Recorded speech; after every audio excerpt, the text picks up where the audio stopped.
ತಾಯಿ ಜಗನ್ಮಾತೆ ತಂದೆ ತಾಯಿಯನ್ನ ಕಳೆದುಕೊಂಡು ಈ ಒಂಟಿ ಹೆಣ್ಣಿನ ಜೀವನದ ಗೋಳಾಟ ನಿನಗೆ ಗೊತ್ತಾಗೋದಿಲ್ವೇನಮ್ಮ? ತಾಯಿ, ಈ ಒಂಟಿ ಜೀವನವನ್ನ ಹೇಗೆ ಕಳಿಬೇಕು ಈಗಿನ ಕಾಲದಲ್ಲಿ? ತಾಯಿ, ತಂದೆ ತಾಯಿ ಇಲ್ಲದ ನಾನು ಒಂದು ಹೊತ್ತಿನ ಕೂಳಿಗೋಸ್ಕರ ಈ ಕಾಡು ದಾರಿಯಲ್ಲಿ ಅಲೆದಾಡುವಂತಾಯ್ತಲ್ಲ. ಈ ಹೆಣ್ಣಿನ ಜೀವನ ನೀನೇ ದಾರಿ ತೋರು ತಾಯಿ, ನೀನೇ ದಾರಿ ತೋರು.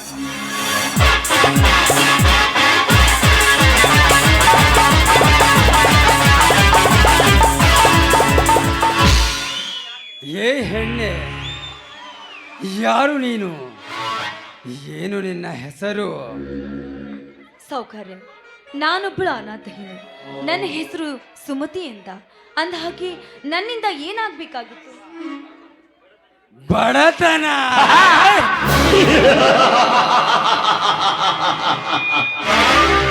ಸುಮತಿ, ಬಡತನದಲ್ಲಿ ಬೆಳೆದಿರುವ ನಿನಗೆ ಸಾಕಾಗುವಷ್ಟು ಹಣವನ್ನು ಕೊಡುತ್ತೇನೆ. ಆದರೆ ಮಲ್ಲಿಗೆ ಹೂವಿನಂತೆ ಸುಗಂಧ ಬಿರುವ ಈ ನಿನ್ನ ದೇಹವನ್ನು ನನಗೆ ಅರ್ಪಿಸಿ ಸುಖವನ್ನು ಕೊಡುವ. ಕೆಲವು ಸಾವುಕಾರ ಬಡತನದಲ್ಲಿ ಇದ್ರು ಕೂಡ ನಿಮ್ಮಂತವರಿಗೆ ಸರಗು ಹಾಸಿ ಸುಖ ಕೊಡುವುದಕ್ಕೆ ನಾನಿನ್ನು ಇಟ್ಕೊಂಡ ಸೂಳೆ ಅಲ್ಲವೋ? ಬಡತನದಲ್ಲಿ ಇದ್ರೂ ಕೂಡ ಕಷ್ಟಪಟ್ಟು ದುಡಿದಲು ಶಕ್ತಿ ಕೊಟ್ಟಿದ್ದಾಳೆ ಆ ನನ್ನ ತಾಯಿ ದುರ್ಗಾ ಮಾತೆ. ಮೇಲಾಗಿ ನಿಮ್ಮಂತ ಕಾಮಕರಿಗೆ ಸರಿಗು ಹಾಸಿ ಸೂಳೆ ಆಗುವಂತ ಹೇಳ್ಕೊಟ್ಟಿಲ್ಲ ನನ್ನ ತಂದೆ ತಾಯಿ. Cool down baby, cool down. ಮೊದಲನೇ ಸಲ ಪ್ರತಿಯೊಂದು ಹೆಣ್ಣುವುದು ಹೇಳುವುದು ಇದೆ. ನನ್ನಂತ ರಸಿಕನ ಜೊತೆಗೂಡಿ ಸ್ವರ್ಗ ಸುಖವನ್ನು ಅನುಭವಿಸಬಾರೆ? ಏಯ್ ಸಾವುಕಾರ, ಒಂಟಿ ಹೆಣ್ಣು ಸಿಕ್ಕಿದ್ದಳಂತ ನಡು ದಾರಿಯಲ್ಲಿ ರೀತಿ ಕೆಟ್ಟ ರೀತಿಯಿಂದ ವರ್ತಿಸುವುದು ಒಳ್ಳೆಯದಲ್ಲ. ಸುಮ್ಮನೆ ಹೊರಟೋಗು ಇಲ್ಲಿಂದ. ಹೊರಟು ಹೋಗು.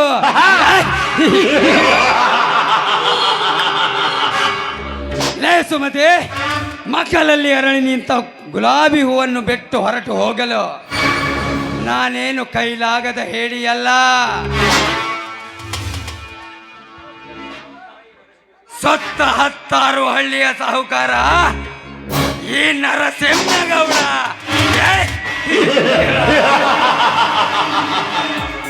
ಏ ನರಸಿಂಹಗೌಡ, ಒಂದು ಗುಲಾಬಿ ಹೂ ಅಂದವಾಗಿದೆ ಎಂದ ಮಾತ್ರಕ್ಕೆ ಅದರ ಸುತ್ತಲೂ ಮುಳ್ಳು ಇರುತ್ತಿದೆ ಅನ್ನೋದು ಚೆನ್ನಾಗಿ ತಿಳಿದುಕೊಂಡು ನನ್ನ ಪಾಡಿಗೆ ಬಿಟ್ಬಿಡು.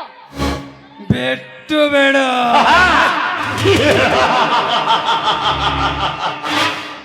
ಏ ಸುಮತಿ, ಏನು ಈ ನಿನ್ನ ಪಳಪಳ ಹೊಳೆಯುವ ಕಣ್ಣುಗಳು? ಈ ಮುದ್ದು ಮನಸ್ಸಿನ ನಿನ್ನ ಮುಖ ರಂಬೆ ಉರುಷರನ್ನೇ ಮೀರಿಸುವಂತಹ ಈ ನಿನ್ನ ಮೈಕಟ್ಟು, ಅಂತಹದರಲ್ಲಿ ನಿನ್ನ ಶೀಲವನ್ನು ಸವಿಯಲಾರದೆ ಹೇಗೆ ಬಿಟ್ಟು ಬಿಡಲಿ ಸುಮತಿ? ಹೇಗೆ ಬಿಟ್ಟು ಬಿಡಲಿ? ಬೇಡಿ ಸೌಕರ್ಯ, ಬೇಡಿ. ಈ ಒಂಟಿ ಹೆಣ್ಣಿನ ಅನಾಥ ಹೆಣ್ಣಿನ ಶೀಲವನ್ನ ಹಾಳು ಮಾಡಬೇಡಿ. ದಯವಿಟ್ಟು ನನ್ನನ್ನ ನಿಮ್ಮ ತಂಗಿ ಅಂತ ತಿಳಿದುಕೊಂಡು ಬಿಟ್ಬಿಡಿ. ನಿಮ್ಮ ಕೈ ಮುಗಿದು ಬೇಡಿಕೊಳ್ತೀನಿ. ಎಲೆ ಗರ್ವ ತುಂಬಿದ ಗಾಯಿ ಹಾಳೆ, ನೀನೇನು ನನ್ನ ಒಳ ಹುಟ್ಟಿದ ತಂಗಿ ಅಲ್ಲ. ಮೇಲಾಗಿ ನಮ್ಮಪ್ಪನ ರಕ್ತ ಹುಟ್ಟಿದವಳಲ್ಲ. ಏನು ಹೇಳಿ ಬೇಡಿಕೊಂಡರು ನಿನ್ನನ್ನು ಬಿಟ್ಟು ಬಿಡುವ ಮಾತೇ ಇಲ್ಲ. ನಿನ್ನ ಶೀಲವನ್ನು ಕೊಕ್ಕೆ ತಿನ್ನಬೇಕೆಂದು ಬಂದ ಈ ರಣಹದ್ದನ್ನು ಅಪ್ಪಿಕೊಂಡು ಮುದ್ದಾಡಿಸಿ ಸುಖದ ಸುರಿಮಳೆಯನ್ನು ಹರಿಸುಬಾರೆ ನನ್ನ ಪ್ರೇಮದ ಪುಷ್ಪವೇ. ಬರಲೇ ಬಾ.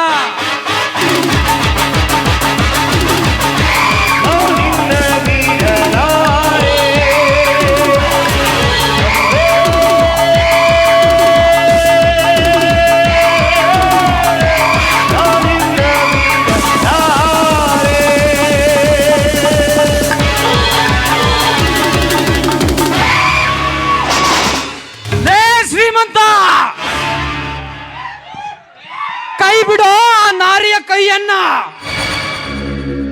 ಒಂಟಿ ಹೆಣ್ಣು ಸಿಕ್ಕಿದ್ದಾಳೆಂದು ಬಲಾತ್ಕಾರ ಮಾಡಲು ಮುಂದಾಗಿರುವೆಯಲ್ಲ ಅಯೋಗ್ಯ.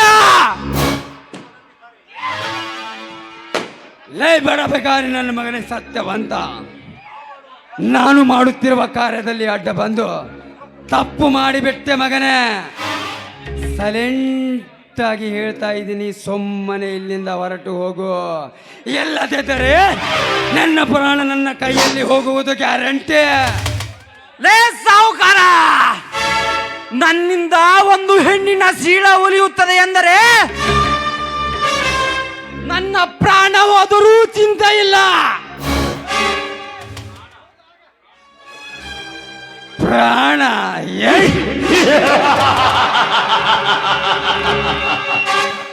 ದಿಕ್ಕು ದೆಸೆ ಇಲ್ಲದ ಒಂದು ಹೆಣ್ಣಿನಗೋಸ್ಕರ ತನ್ನ ಪ್ರಾಣವನ್ನೇ ಕೊಡುತ್ತೇನೆಂದು ಬೋರ್ಗರೆಯುತ್ತಿರುವೆಯಲ್ಲ, ಅಷ್ಟಕ್ಕೂ ಅವಳೇನು ನಿನ್ನ ಕಟ್ಟಿಕೊಂಡವಳ ಇಲ್ಲ ಇಟ್ಟುಕೊಂಡವಳ?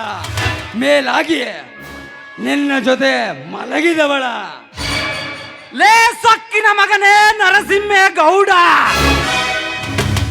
ಈ ಪವಿತ್ರವಾದ ಹೆಣ್ಣು ಮಗುವಿನ ಬಗ್ಗೆ ಇಷ್ಟೊಂದು ಕೀಳಾಗಿ ಹಾರಾಡಿ ಮಾತನಾಡುತ್ತಿರುವೆಯಲ್ಲ,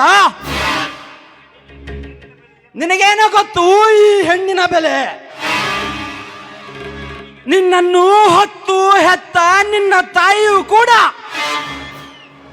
ಒಂದು ಹೆಣ್ಣು ಎಂಬುದನ್ನು ಅರಿತುಕೊಂಡು ಹೆಣ್ಣು ಮಕ್ಕಳ ಬಗ್ಗೆ ಕೆಟ್ಟದಾಗಿ ಮಾತಾಡುವುದನ್ನು ಇಲ್ಲಿಗೆ ನಿಲ್ಲಿಸಿಬಿಡು. ಇಲ್ಲವಾದರೆ ನಿನ್ನ ಜೀವನ ಸರ್ವನಾಶವಾಗಿ ಬಿಡುತ್ತದೆ. ಲೇ ಲುಚ್ಚ ನನ್ನ ಮಗನೇ, ಸುತ್ತ 10 ಹಳ್ಳಿಯ ಜನರು ನನಗೆ ಶರಣೆ ಎಂದು ಸಲಾಂ ಹೊಡೆದು ಕೈ ಮುಗಿಯುವಾಗ ನಾನು ಹೇಳಿದ ವಾಕ್ಯವನ್ನು ವೇದ ವಾಕ್ಯವೆಂದು ತಿಳಿದುಕೊಂಡು ಹೋಗುತ್ತಾರೆ. ಅಂತಹದರಲ್ಲಿ ನನಗೆ ಪುರಾಣ ಹೇಳಿ ನನಗೆ ಬಾಯಿಗೆ ಬಂದಂತೆ ಮಾತನಾಡುತ್ತಿರುವೆಯಲ್ಲ, ಈ ಕೇವಲ ಈ ಅನಾಥ ಹೆಣ್ಣಿನ ಸಲುವಾಗಿ ನಿನ್ನನ್ನು ಸುಮ್ಮನೆ ಬಿಡುವುದಿಲ್ಲ ಮಗನೇ. ಲೇ ಸಾಹುಕಾರ, ಅನಾಥಳು ಎಂದು ಹೇಳುತ್ತಿರುವೆಯಲ್ಲ, ಈಗ ನೋಡು.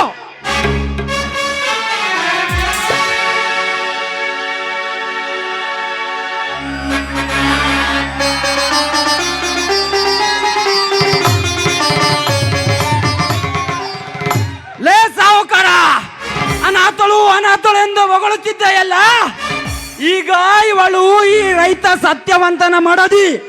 ಅರ್ಥ ಆಯ್ತಾ?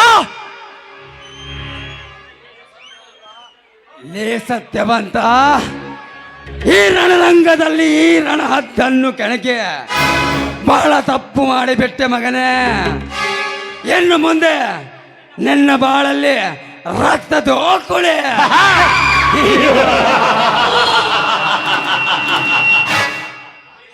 ಲೇ ಸುಮತಿ, ಸಮಯ ನೋಡಿ ಮೀನಿಗೆ ಹಾಕಬೇಕು ಗಾಳ. ಇನ್ನು ಮುಂದೆ ನಿಮ್ಮ ಮನೆತನವನ್ನು ಹಂತ ಹಂತವಾಗಿ ಮಾಡುವೆ ನಾನು ಹಾಳು.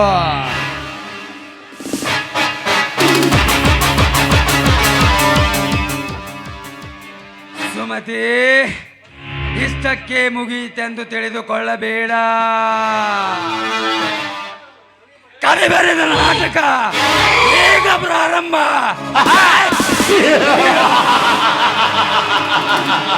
ಬರುತ್ತೇನೆ.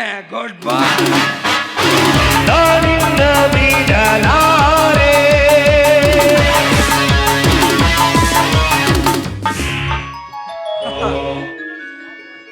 ಹೋಗು ನರಸಿಂಹ, ಹೋಗು.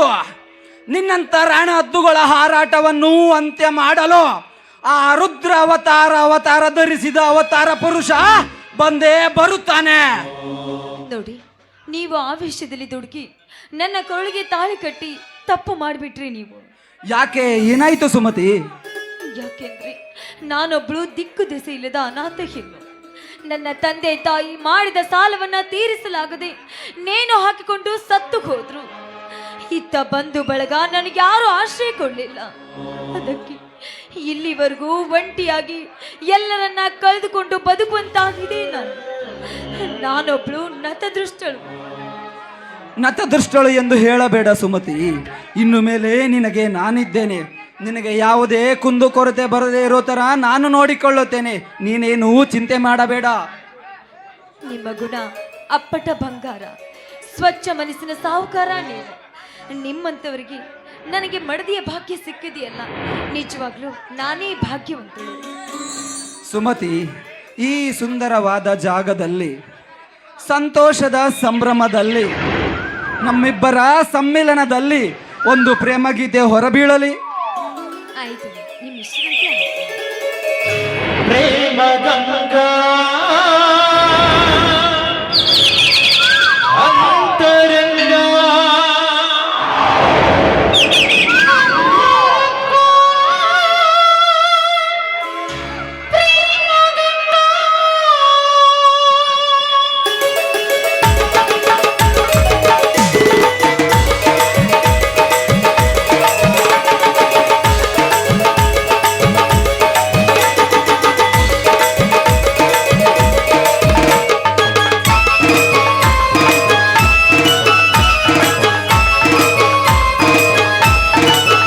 ಪ್ರೇಮ ಗಂಗಾ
ಆಯ್ತು, ಬಾ ಮನೆಗೆ ಹೋಗೋಣ.